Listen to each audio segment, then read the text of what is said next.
Já estou aparecendo nas pesquisas para governador de São Paulo. Saiu uma pesquisa da Atlas, inclusive eles estão colhendo agora, comigo, né, num cenário comigo. E que história é essa? Tá? Eu vou aproveitar o gancho dessa pesquisa para responder para você a pergunta que mais me fazem.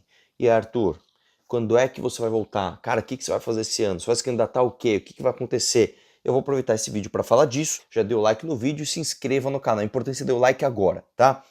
Eu vou começar te mostrando isso daqui. A Atlas fez uma pesquisa, né? Sai aqui no Republiquê, onde tem um cenário com Kim Kataguiri e um cenário comigo, né? Do nada eles fizeram isso. E todo mundo pergunta, Arthur, mas e aí, cara, e aí teu caso? Então eu vou te explicar do meu caso aqui para você entender, já que esse ano é ano eleitoral e isso aqui vai basear a minha decisão, tá? Eu vou começar lembrando para você o seguinte, né? Muita gente fala assim, pô, Arthur, quando é que você vai voltar a ser político, né? Não ter mandato não significa não ser político. O Renan é político, ele nunca teve mandato. Sei lá, o Kassab tá sem mandato, ele é um baita político brasileiro. Tá importante ou não, o Kassab? O próprio Alckmin, antes de se tornar vice-presidente, ficou ali há muitos anos sem mandato, depois de sair do governo de São Paulo. Então, ser político não é necessariamente ter mandato. Tem um monte de gente que tem mandato e vou te falar, importa nada. Tem muita gente que não tem mandato e importa muito, certo? Esse é o primeiro ponto. Segundo ponto, vamos lá. Você sabe que eu não fui caçado por causa do áudio, né? Você sabe que eu fui caçado por causa de todo aquele enfrentamento que a gente fazia, etc, etc. Mas o que acontece? Qual que é a minha situação aqui? Eu fui caçado, né? Num processo absolutamente absurdo, né? É muito absurdo o processo. E o meu processo tem diversos erros formais. Eu vou te falar do mérito dessas questões para depois te falar a situação jurídica disso, tá? O que aconteceu? O meu processo ele tem vários erros formais, entre eles os mais absurdos são: o processo começou no lugar errado e no dia errado. Né? Então eu estava no avião, vocês lembram, né? Vazou o áudio, peguei o avião da Ucrânia, fiquei lá, sei lá, 16 horas em voo, e aí abriram um processo contra mim de cassação num sábado, que não poderia acontecer, né? E não pela mesa diretora, que não poderia acontecer. Então o processo já começou formalmente errado. Coisa 2, eles não cumpriram diversos prazos para mim e para eles. Como assim? A Assembleia, durante vários ritos processuais, eu tinha prazo, sei lá, de 2, 3 dias para determinada coisa e eles simplesmente andaram com o processo antes disso, não respeitando o meu prazo para resposta. E o deles eles atrasaram várias vezes. Então, ó, a Assembleia tinha, sei lá, 5 dias para apresentar tal coisa, eles demoraram 7, 8, né? E aí fizeram a cassação mais rápida e atropelada da história. Outra questão que talvez seja a mais absurda de todas, eu não tive direito de defesa. Eu não sei se você sabe, mas eu não fui ouvido. Eu não fui ouvido. Aquele meu discurso, tá até no meu canal, né? Muita gente elogia esse discurso, inclusive, que foi o discurso do dia da minha cassação, foi no dia do julgamento. Eu já tava cassado, já tava no julgamento. Tá, Arthur, fala 10 minutos, todo mundo já toma decisão aqui. Né? Eu não fui ouvido, eu não tive a chance de sentar e falar a minha defesa para os meus pares, isso não existiu, né? Outra coisa, eles não ouviram as minhas testemunhas da Ucrânia, cara.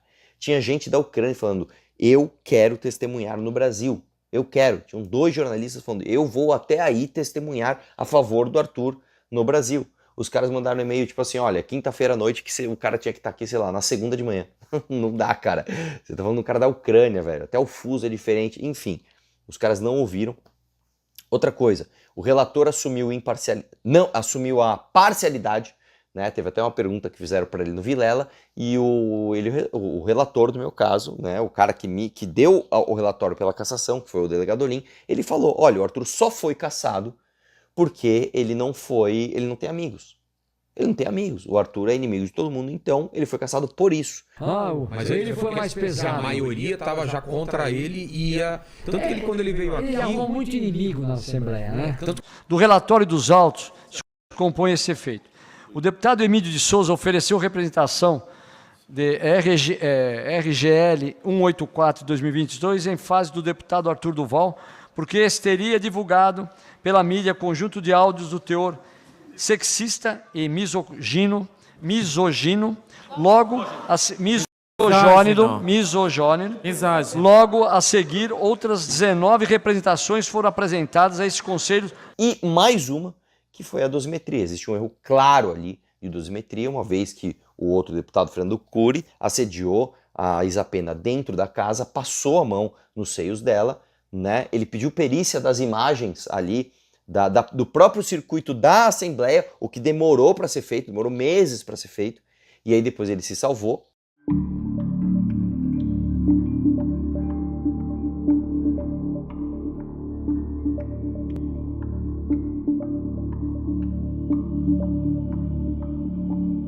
E no meu caso, que não teve crime nenhum, eu não era deputado, estava licenciado do cargo, estava fora do Brasil, não cometi nenhum crime, eles me caçaram sem fazer as perícias dos áudios que tem montagem. Os áudios são montados ali fora de ordem, inclusive.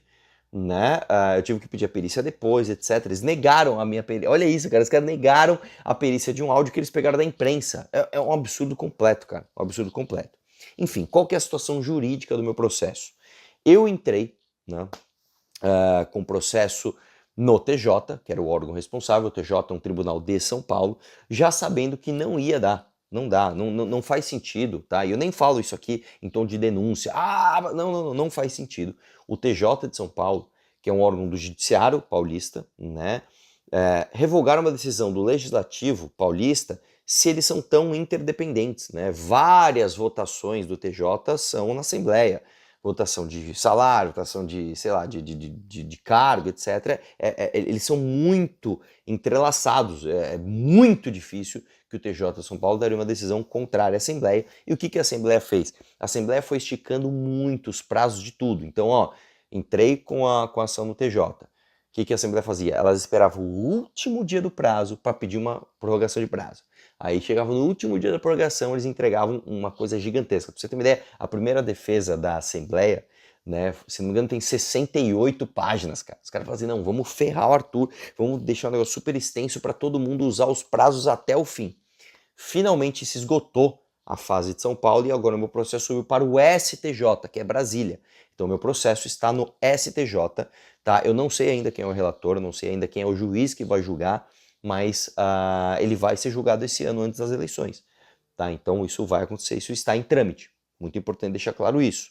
E sempre há a possibilidade de se buscar uma liminar. Então, vamos lá. O que aconteceu no meu processo, o mérito foi esse que eu te falei. Juridicamente ele está nesse status e agora nós vamos para a minha decisão. Eu vou te falar uma coisa, cara. Quando eu decidi disputar a eleição para o governo em 2022, era mais chance, quando você disputa qualquer eleição majoritária, é mais chance de você perder do que de você ganhar, tá? E de fato, cara, eu disputei porque eu acho que eu tenho muito mais a cara de eleição majoritária. Ir para debate, perfil executivo, né? Eu pessoalmente não gosto da atividade legislativa. Eu não gosto de estar numa sessão, de estar numa comissão, é uma coisa que consome minha energia demais. E eu só fazia de verdade porque era necessário. Porque tipo assim, não, Arthur, você tem uma missão, você tem que cumprir. Então eu tenho vontade de ir para o executivo. A minha vontade é sempre essa. E quando a gente analisa diversos casos aqui no Brasil, cara, sabe, você vê que realmente, assim, é meio sem sentido eu estar de fora das eleições. Eu vou dar um exemplo aqui. Você pega o Eduardo Cunha. O Eduardo Cunha foi cassado, ele estava preso, ele estava inelegível por 8 anos e em 2016, né, que ele tomou essa condenação, ele simplesmente recorreu e disputou a eleição em 2022. O Wilson Witzel, ele teve uma cassação de 5 anos pelo TRE, inelegível, mas se candidatou a governador em 2022 e levou a campanha até o dia 27 de setembro, uma semana antes da eleição. Daniel Silveira, do PTB do Rio de Janeiro, ele em 2022 ele foi candidato ao Senado, mesmo tendo sido condenado pelo STF a perda de mandato, mais inelegibilidade, mas recebeu a graça do Bolsonaro e foi para a urna. Foi para onde ele não ganhou, mas ele quase ganhou a eleição. Ele quase ganhou a eleição em 2022. Ele não foi eleito, mas ele quase foi eleito, né? E aí, o meu caso, eu vou ficar de fora? A gente acabou de fundar um partido. Pô, já ia me esquecendo o mais emblemático de todos. A Dilma, que sofreu impeachment e disputou a eleição logo em seguida. Perdeu, mas disputou a eleição. Cara, eu estou sentindo vontade de disputar essa eleição. Só que eu nunca vou te dar um alarme falso. Eu nunca vou chegar aqui e falar, cara, vou pra cima. Não. Então, eu vou pedir um favor pra você antes. A gente precisa engajar nisso e isso vai fazer parte da minha decisão. Eu tô deixando um link aqui, tá? Do abaixo-assinado do Renato Batista, para que eu volte com os meus direitos políticos. É importante que você assine e espalhe para todo mundo. Eu tô deixando aqui, ó. Muita gente assinou e eu quero que você assine, cara. Vamos chegar a muitas assinaturas. Isso vai ponderar com certeza a minha decisão para esse ano. Então vou deixar o link aqui para você votar. Beleza? Então esse é o meu caso. Beleza?